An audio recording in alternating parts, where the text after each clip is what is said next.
Hi అండి. నమస్తే. Welcome to Indian food lovers. ఈరోజు మన వీడియోలో స్నాక్ రెసిపీ చూపించబోతున్నాను. పచ్చి బఠానీలతో పిల్లలు ఇష్టంగా తినే ఒక మంచి స్నాక్ రెసిపీ చూపించబోతున్నాను.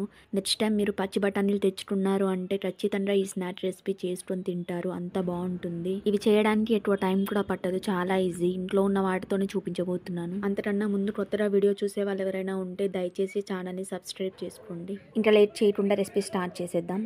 ఇక్కడ నేను పచ్చి బఠానీలు 400 గ్రామ్స్ తీసుకుంటున్నాను. వీటిని బాగా కడిగి అందులో పాడైనవి ఏమైనా ఉంటే ఏర్పడేయండి. ఇలా బాగా కడిగిన పచ్చి బఠానీలని ఒక మిక్సీ జార్ తీసుకొని అందులోకి అన్ని వేసుకోండి. తర్వాత ఇందులోకి 5 పచ్చిమిరపకాయలని ఇలా మధ్యలోకి విడుచుకొని వేసుకోండి. ఇక్కడ నేను బాగా కారం గల మిరపకాయలు 5 తీసుకుంటున్నాను. మీరు తినే కారాన్ని బట్టి తీసుకోండి.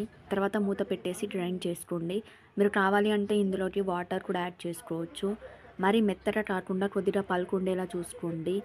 ఇలా కొద్దిగా పలుకుండేలాగా గ్రైండ్ చేసుకున్న తర్వాత దీన్ని ఒక మిక్సింగ్ బౌల్లోకి తీసుకోండి. తర్వాత ఇందులోకి ఒక క్యారెట్ని ఇలా సన్నగా తురిమి వేసుకోండి. అలాగే దాంతోపాటు ఇందులోకి ఒక పెద్ద ఉల్లిపాయని ఇలా చిన్నగా కట్ చేసుకొని వేసుకోండి. అలాగే కొత్తిమీర కట్ట మొత్తం ఇలా చిన్నగా కట్ చేసుకొని వేసుకోండి కాడలతో సహా. అలాగే 1 టీ స్పూన్ దాకా ఉప్పు వేసుకోండి. ఇక్కడ మీరు మీ టేస్ట్కి సరిపడా వేసుకోండి. తర్వాత అన్ని కలిసేలాగా బాగా కలుపుకోండి. ఇక్కడ ఇందులోకి వాటర్ యాడ్ చేయాల్సిన అవసరం లేదు. అందులో ఉండే పదునే సరిపోతుంది. మీకు ఒకవేళ గట్టిగా ఉంది అనిపిస్తే కొద్దిగా వాటర్ పోసుకొని కన్సిస్టెన్సీ అనేది ఇలా ఉండేలా చూసుకోండి. లేదా మీరు ఒకవేళ మిక్సీ పట్టేటప్పుడు వాటర్ ఎక్కువ పోసారు అనిపిస్తే ఇందులో కొద్దిగా బియ్యం పిండి వేసుకోండి.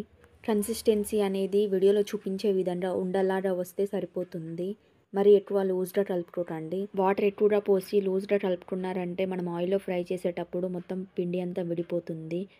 అలా కాకుండా ఇలా ఉండేలా చూసుకోండి. తర్వాత వీటిని ఇలా గారెలాగా వెడల్పుగా చేసుకోండి. మీకు ఆయిల్లో వేయడానికి అప్పటికప్పుడు తొందరగా కుదరకపోతే ఇలా అన్నీ ఒకసారి ప్లేట్లో చేసి పెట్టుకోండి. ఆయిల్ వేడైన తర్వాత ఒకదాని తర్వాత ఒకటి వేసుకుంటే సరిపోతుంది.